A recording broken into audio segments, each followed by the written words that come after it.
آج الحمدللہ اس عشرے کا آغاز ہو گیا ہے جو سب سے زیادہ فضیلت والا ہے اور سب سے زیادہ عبادت کے حوالے سے اہمیت کا حامل ہے۔ اور اس عشرے کو اللہ پاک نے اتنی فضیلت کیوں دی ہے؟ لیلۃ القدر کی وجہ سے۔ اور لیلۃ القدر کو فضیلت کیوں دی ہے؟ قرآن پاک کی وجہ سے۔ اس کا مطلب یہ ہے کہ پورے کا پورا رمضان اس کی فضیلت کی وجہ قرآن پاک، اور آخری عشرے کی فضیلت کی وجہ بھی قرآن پاک، اور آخری عشرے میں جو لیلۃ القدر ہے اس لیلۃ القدر کی فضیلت کی وجہ بھی قرآن مجید۔ تو قرآن کے ساتھ جو ہمارا تعلق ہے وہ کیسا ہونا چاہیے؟ قرآن کے ہمارے اوپر کچھ حقوق ہیں۔ قرآن کو پڑھنا، قرآن کو پڑھانا، قرآن کو سمجھنا، قرآن کو سمجھانا، قرآن کو یاد کرنا، قرآن کی نشر و اشاعت کرنا، قرآن کا فہم حاصل کرنا، قرآن کے اندر تدبر کرنا، غور و فکر کرنا، اور قرآن کے مطابق اپنی عملی زندگی بنانا، یہ قرآن کے حقوق ہیں ہمارے اوپر۔ آج جو آپ نے پارہ سنا ہے اس کی پہلی آیت ہی وہ سن لیں اور پھر اپنی زندگی کا محاسبہ کر لیں۔ اللہ پاک نے رسول اکرم صلی اللہ علیہ وسلم کو حکم دیا، اتلو ما اوحی الیک من الکتاب واقم الصلاۃ ان الصلاۃ تنہی عن الفحشاء والمنکر ولذکر اللہ اکبر واللہ یعلم ما تصنعون۔ آپ قرآن پاک کی تلاوت بھی کریں اور قرآن پاک کے مطابق عمل بھی کریں۔ یاد رکھیں عربی زبان بڑی فصیح زبان ہے اور وسیع زبان ہے۔ یہ ایک باب ہے تلا یتلو تلاوت، اس کا معنی ہوتا ہے پڑھنا، اور دوسرا ہے تلا یتلو طلب، اس کا معنی ہوتا ہے پیروی کرنا۔ اب دونوں کے ماضی اور مضارع ایک جیسے ہیں، مصدر مختلف ہے۔ جس کا معنی پڑھنا ہے اس کا مصدر تلاوت ہے، اور جس کا معنی پیروی کرنا ہے اس کا مصدر طلب ہے، اور مادہ دونوں کا ایک ہے۔ تو اتلو کا معنی صرف پڑھنا نہیں ہے، یاد رکھیں اتلو کا معنی صرف پڑھنا نہیں ہے، اتلو کا معنی پڑھنا اور اس کے مطابق عمل کرنا۔ اے محمد صلی اللہ علیہ وسلم آپ قرآن پاک پڑھیں بھی صحیح اور قرآن پاک کے مطابق عمل بھی کریں۔ یاد رکھیں ایک بندہ ساری زندگی قرآن کی تلاوت کرتا ہے لیکن قرآن کے مطابق عمل نہیں کرتا تو یہ پڑھنا اس کے لیے وبال ہے۔ پڑھتا ہے لیکن عمل نہیں کرتا۔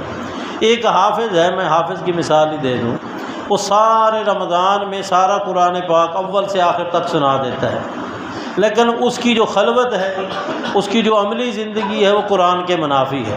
تو یہ حافظ کا پڑھنا اس کے لیے وبال ہے، کیونکہ اس کے مطابق عمل نہیں ہے۔ ایک حافظ قرآن پاک سناتا ہے اور چھپ کے وہ سگریٹ پیتا ہے، ایک حافظ قرآن پاک کو سناتا ہے لیکن چھپ کے وہ موبائل پہ غلط چیزیں دیکھتا ہے، ایک حافظ قرآن پاک کو سناتا ہے لیکن جب وہ اکیلا ہوتا ہے تو وہ نماز کا اہتمام نہیں کرتا۔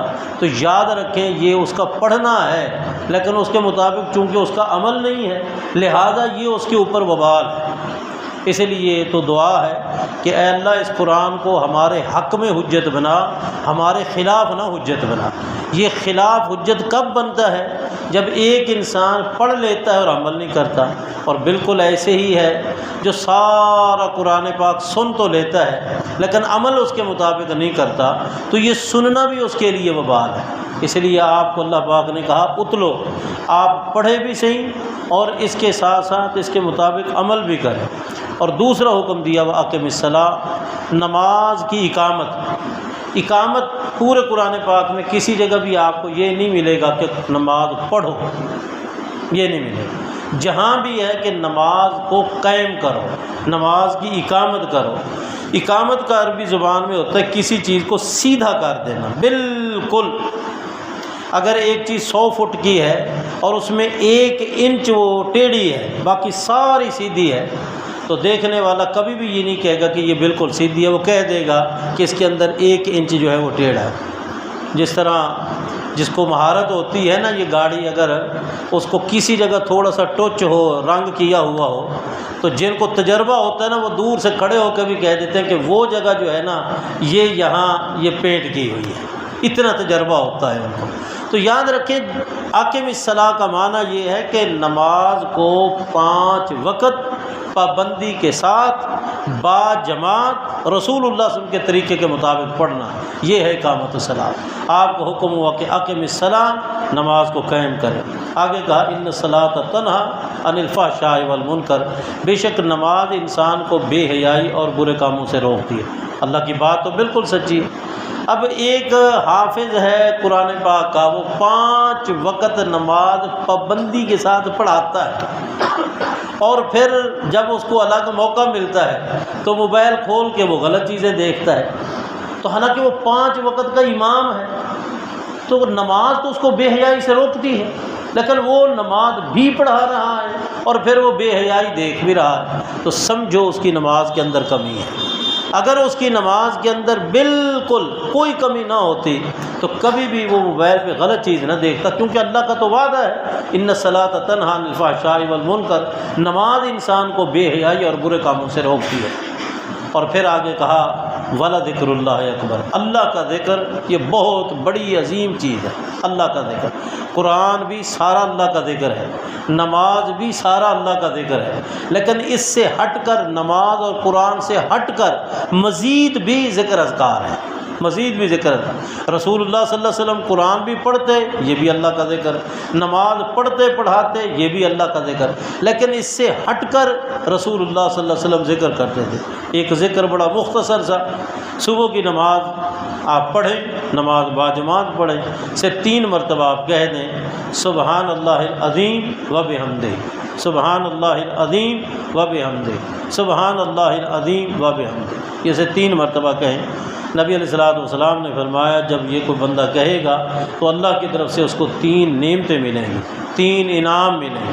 پہلا انعام یہ ملے گا تعاف من العمیٰ، پوری زندگی اس کی آنکھوں کا نور نہیں ختم ہوگا، آنکھوں کا نور نہیں ختم ہوگا۔ اس کا معنی یہ نہیں ہے کہ اس کو چشمہ نہیں لگے گا، اس کا معنی یہ بھی نہیں ہے کہ موتیا کی بنا پر آپریشن نہیں ہوگا، معنی یہ ہے کہ وہ ایسا اندھا نہیں ہوگا کہ وہ دوسروں کے لیے بوجھ بن جائے، اس کی بینائی، اس کا یہ نور رہے گا اور وہ کسی کا محتاج نہیں ہوگا۔ اور دوسرا والفلج، پوری زندگی اس کو فالج نہیں ہوگا، پوری زندگی اس کو فالج نہیں ہوگا۔ اور تیسرا والجذام، کوہڑ جیسی خطرناک بیماری سے محفوظ رہے گا۔ کہا کیا ہے اس نے؟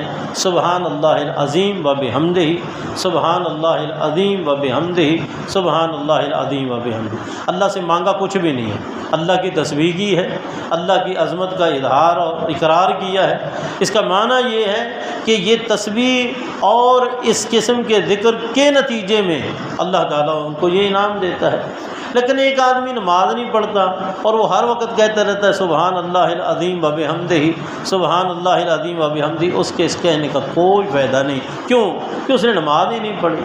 نماز باجماعت اور صبح کی نماز کے بعد یہ ذکر کرے، وَلَذِكْرُ اللَّهِ اکبر۔ انشاءاللہ آج تاکرات ہے، اس میں جتنا ہو سکے انسان عبادت کرے، مسجد میں کرے، گھر میں کر لے، نفلی عبادت نماز کی صورت میں کر لے، قرآن کی تلاوت کی صورت میں کر لے، ذکر اذکار کی صورت میں کر لے، یہ سب جائز ہے۔ تو انشاءاللہ اس مسجد کے اندر آج 1:30 بجے دوبارہ قیام کا اہتمام ہوگا۔ جو ساتھی مزید قیام کرنا چاہیں وہ وتر نہ پڑھیں، وہ وتر چھوڑ دیں، اور جنہوں نے نہیں قیام کرنا، اپنا ذکر اذکار کرنا ہے، قرآن پاک کی تلاوت کرنی ہے، تو وہ وتر پڑھ لیں۔ تو یہاں آج وتر پڑھائے نہیں جائیں گے، جس کا ارادہ ہے وتر پڑھنے کا وہ اکیلا پڑھ لے گا، اور جس نے نہیں پڑھنا مزید قیام کرنا ہے وہ انشاءاللہ 1:30 بجے پھر دوبارہ قیام ہوگا۔ اور یاد رکھیں کچھ لوگ کہتے ہیں کہ جی یہ کیا طریقہ کار ہے، متشدد نہ بنا، بس متشدد نہ بنا، معتدل بنا۔ الحمدللہ بیت اللہ کے اندر، مسجد نبوی کے اندر پہلے ایک طریقہ اور تھا، اب طریقہ اور ہے۔ اب یہ ہے کہ پہلے 3-4 امام پڑھاتے تھے اور 20 سے زیادہ پڑھاتے تھے۔ اس دفعہ جو ہے 2 عشروں میں وہ صرف 11 رکعات پڑھاتے رہے، 11 رکعات، اور اب اس عشرے سے وہ بتا رہے تھے کہ پہلے جو امام پڑھاتے ہیں مل کے وہ 10 پڑھا کے وتر نہیں پڑھاتے، اور پھر آخری رات پھر جو ہے دوبارہ 13 رکعت پڑھاتے ہیں، تو 23 رکعت وہ پڑھاتے ہیں۔ رسول اللہ صلی اللہ علیہ وسلم کا عام معمول 11 رکعت تھا، آپ سے 11 سے کم بھی ثابت ہے، 11 سے زیادہ بھی ثابت ہے، تو نفلی عبادت ہے۔ اگر کوئی 11 ہی پڑھتا ہے سارا مہینہ تو بھی ٹھیک ہے، اگر کوئی 11 سے کم پڑھ لیتا ہے تو بھی کوئی حرج نہیں ہے، کوئی 11 سے زیادہ پڑھ لیتا ہے تو بھی کوئی حرج نہیں ہے۔ تشدد نہیں ہونا چاہیے، اعتدال ہونا چاہیے۔ بس یہی ہے کہ جتنا بھی آپ عبادت کریں، وتر آپ کی آخری عبادت ہے، وتر آپ کی آخری عبادت ہو۔ جس کا مزید عبادت کا ارادہ ہے وہ وتر چھوڑ دے۔ اللہ تعالی ہمیں عمل کی توفیق دے۔